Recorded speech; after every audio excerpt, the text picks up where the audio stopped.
If we're all different and we're all unique, yet I'm treating you, who's different and unique, the way that I want to be treated.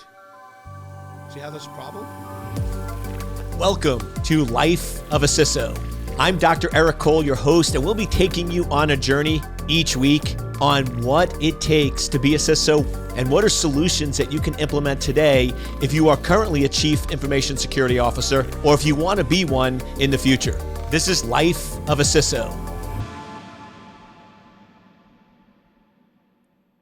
Welcome, welcome, welcome.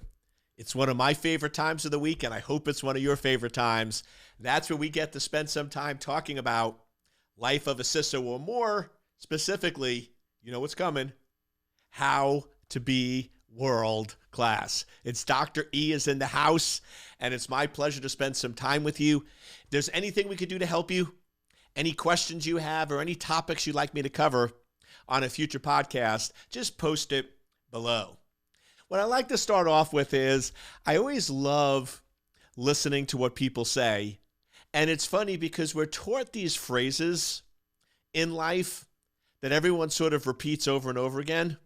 And when you really think about them, they really don't make a whole lot of sense. Right? One of the ones that I always question, and my team knows better now, but a lot of times when new salespeople or new folks come on the team, they're like, "Oh, Eric, you know the game. I'm holding back a little bit because we want to underpromise and overdeliver."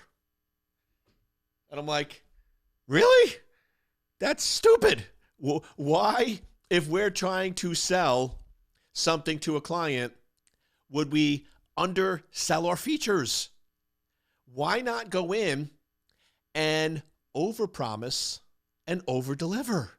What a concept, right? That's how you differentiate in the marketplace. Think about it.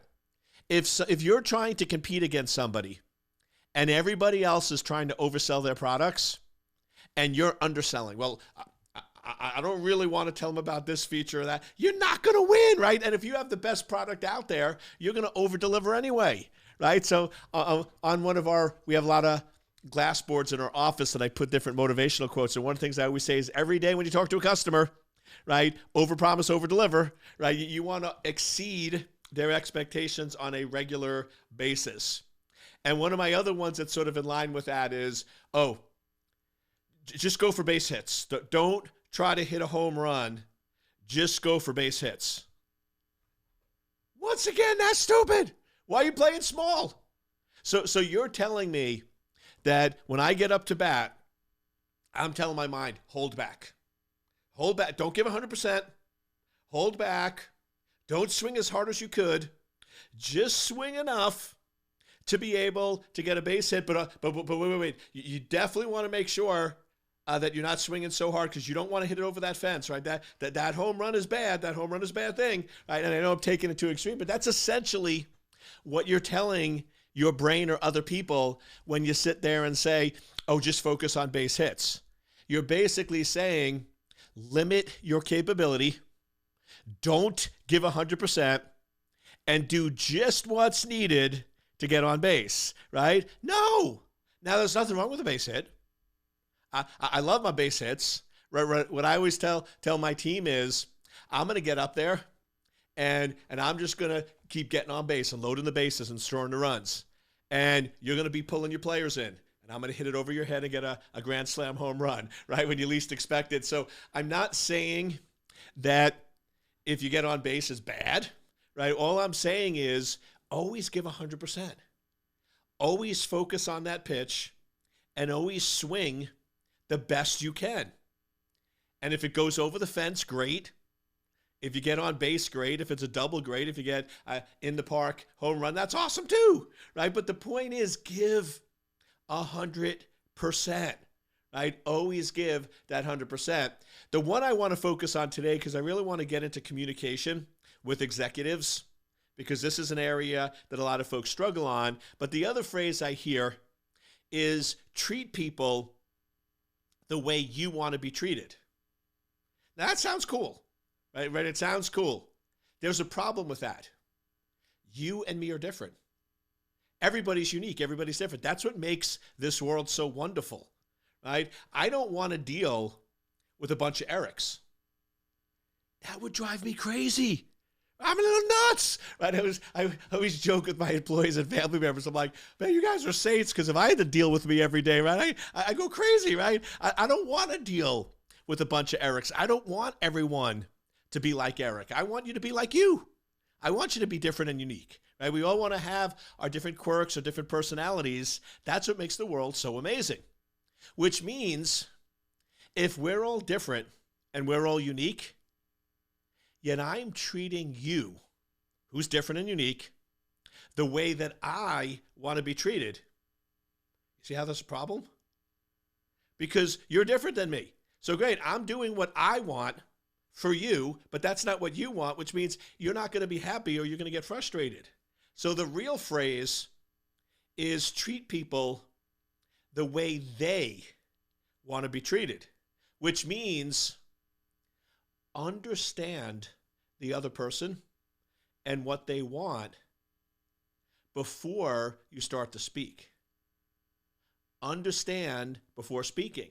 So whenever I talk with folks, if you listen to my podcast a lot, you know that I'm very big on what?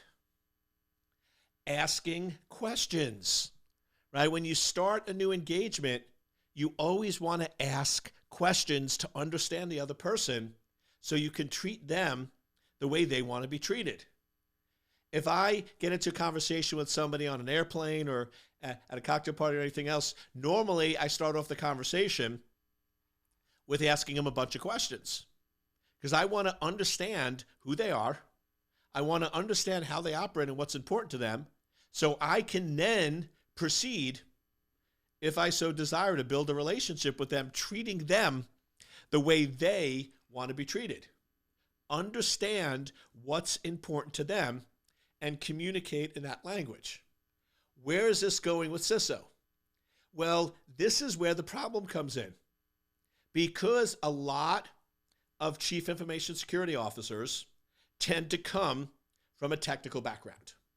Now, about 10% of you, we did a survey a while ago, 10% of you that are listening actually come from a different background, which is awesome. Some of you come from business, finance. That's wonderful, right? Love diversity. Definitely encourage you to do that. But you're a little different because you're going to apply what I'm saying, except you're going to do good. If you come from a business background, you're going to do great with the executives, but you're going to struggle with the technical team. So I can always tell when I come in and look at a new CISO where their background is. If they get along great with the executives, but they can't get the technical team to execute or deliver, I know they come from a business background or a non-technical. If they get along great with the technical team and they meet with the technical team on a lot of the time, but they can't get along, communicate, or get invited to the board meetings or get along with the executives, I know they come from a technical background. So because over 90% of you come from a technical background, I'm going to use that as the example. But if you're that 10% that comes from business, just flip it. What I'm saying will apply. You just have to flip it to the technical folks, but same concepts. So for the 90%, because you come from a technical background, because that's what you've done for 3, 5, 7, 10, 12, 15 years, and that's what you know the best, that is your default mode of operation. If you get nervous, if you get stuck, if you get in a corner, if you get in a fight or flight mode, that's going to be your default mode, is go technical. Because that's what you're comfortable with and that's what you know. Problem. That works if you go with the old school, treat people the way you want to be treated. You come from a technical background, so you like that. But if you flip it and use the correct phrase, treat people the way they want to be treated, the executives don't want to be spoken to in technical. They don't want to know technical. They don't want technical. So if you come in and are going technical, you're going to disconnect.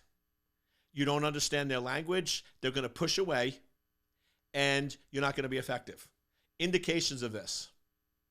If you meet with your executives less than once a month, then you are probably victim of not understanding their language. You're not treating them the way they want to be treated. If you're not automatically part of the mandatory list of folks that attend the quarterly board meetings, then you are not treating people the way they want to be treated. World-class CISOs that understand business and treat executives the way they want to be treated meet with the executives on a weekly basis, often daily, are automatically invited to all executive meetings, are automatically included on the mandatory list of people that need to attend the board meetings. That needs to be your target. That needs to be your focus. And if that's not happening, then we need to work on those communication skills. You need to do a better job of asking questions, understanding the business, thinking like a business person. And we've covered this in previous podcasts, is what you focus on is what you become. So just look at the last week or 2 weeks or 3 weeks. In that time frame, how many technical people did you speak with? How many business people did you speak with? How many technical articles did you read? How many business articles did you read? How many technical books did you look at?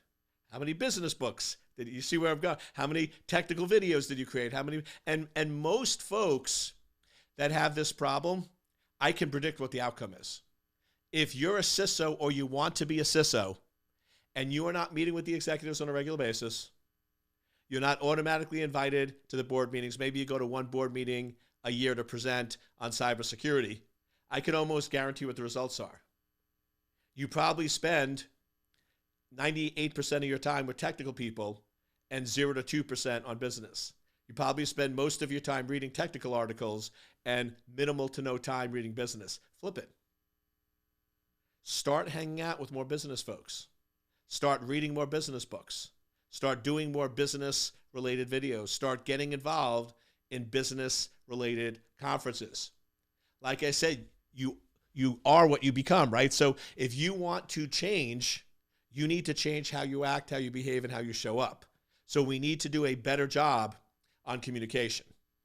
Now, the question I've been getting a lot from my different coaching calls and my group calls with the CISO certification is, Eric, how do you brief a board? How do you brief a board of directors? What do you go in and cover? So that's what we're going to talk about the remainder of this podcast, is what makes an effective board presentation. I'm also going to go over the common mistakes that people make. So what makes an effective board presentation is minimal slides. I say 3 to 5 slides because this is a business discussion that you want to get their attention, you want to connect, and you want to interact with them. This is not death by PowerPoint. This is not showing them a bunch of numbers. You need slides when you're doing technical, in-depth, and you're presenting numbers or graphs. It's very hard to talk about technical, tactical things without slides. Strategy is easy. So first, check. When you're going into the board, how many slides do you have? If it's more than 5, I'd be cautious. Well, let me put it back. If it's 3 to 5, that's good. Now, once again, the slides could still be terrible, right? So we're not saying that you're out of the woods. Multiple things have to be done here. So if it's 3 to 5, okay, good. If it's 5 to 15, I'd really caution you, why do you need that many, right? Do you really need to have a slide on that? Is it technical or strategy? If you're 15 to 30, we'll start playing Top Gun, right? Fly into the danger zone, right? You get really dangerous here. Why in the world do you need that many slides? And then, of course, if you're above 30, if you're 30, 40, 50, you're like really bad. Why? There's absolutely no reason why you need that many slides to present to the executives, unless it's a technical presentation that's not going to resonate with them. So this is the biggest mistake I see, where I have folks going in and saying, can we review the slides for the board presentation? And they have this thick deck. And I'm just like, it's not going to work, right? They don't want to be fed slide after slide after slide. One of my best recommendations, it's not always possible, but if before you present to a board, see if you can sit in on the board meeting. Now, they might or might not let you, depending on the position and sensitivity. But then if they say no, say, can I just sit in on a few presentations?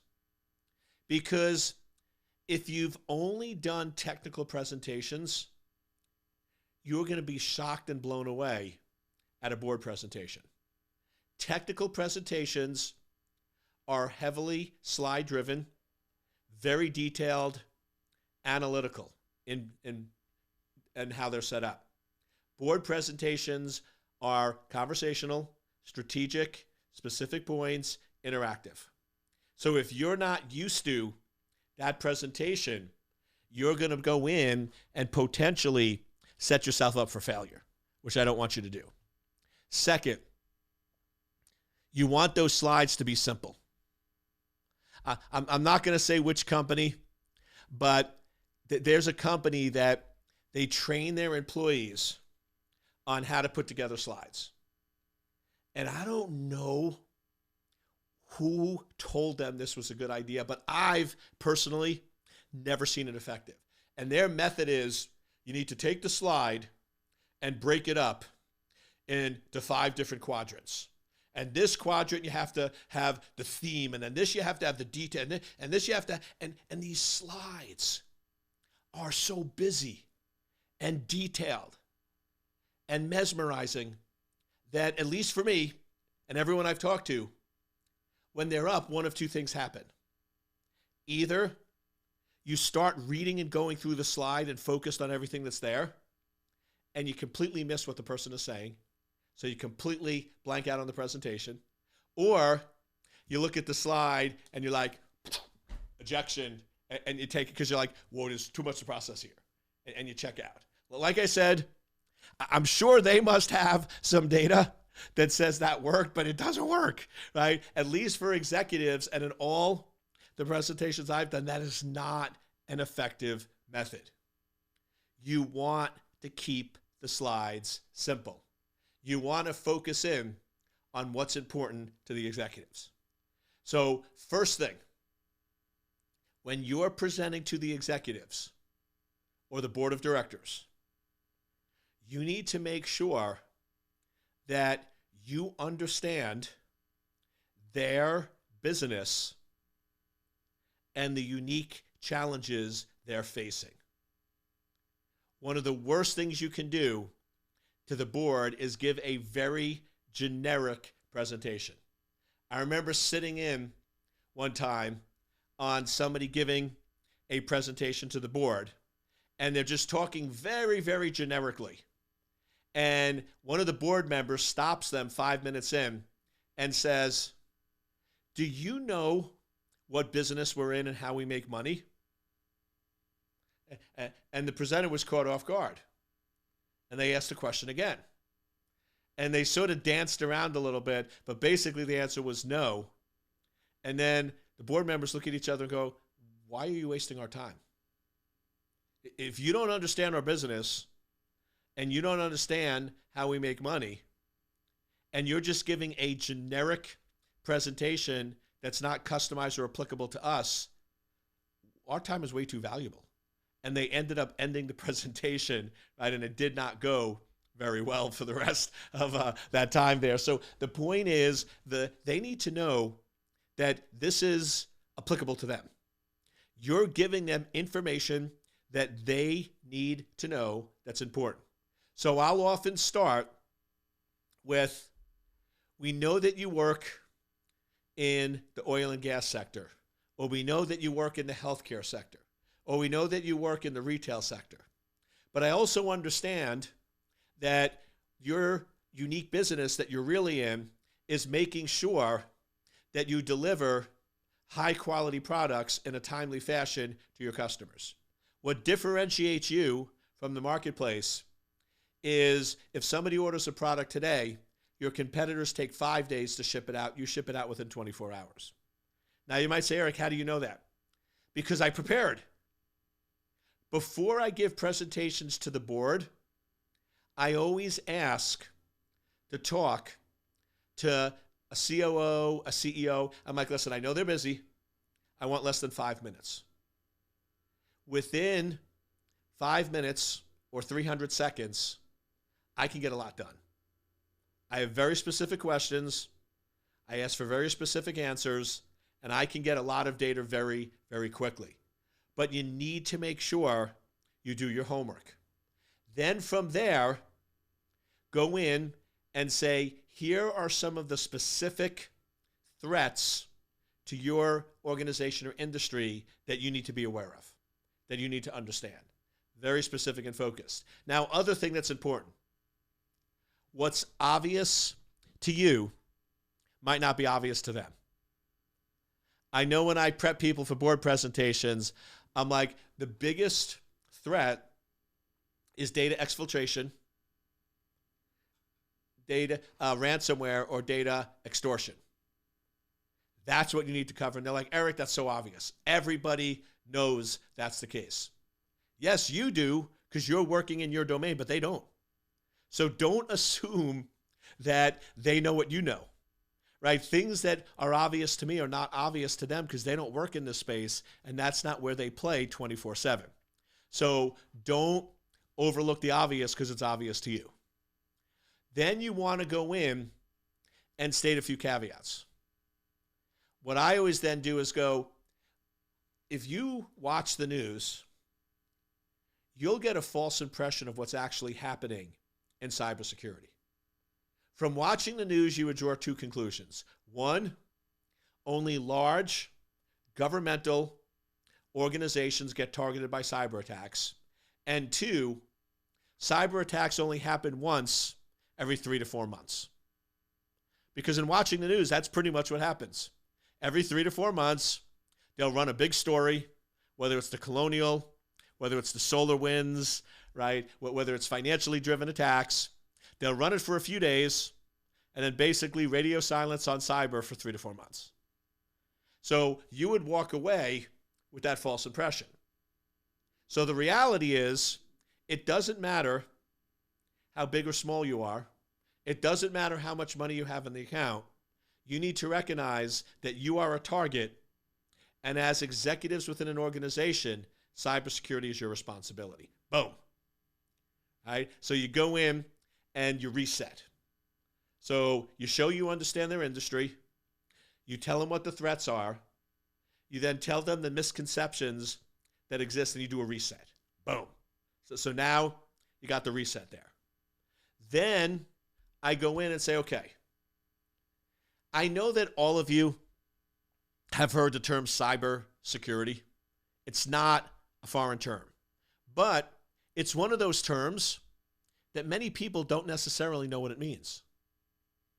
If you went home from work today and a family member said, what did you do?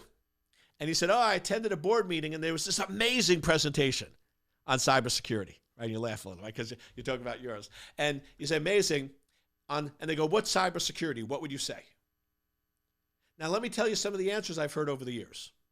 Right? I've heard cybersecurity is about stopping hackers, about protecting data. One of my favorite that I've heard from an executive was, oh, cybersecurity, you're the people that stop me from running the business. Not necessarily true, but I could see where you come up with that perspective. But from my standpoint, I don't agree with that because to me, cybersecurity, if it's done correctly, is a business enabler. Cybersecurity should not inhibit the business. My golden rule on cyber is if cybersecurity negatively impacts the business, cybersecurity is wrong. Notice what I just did there.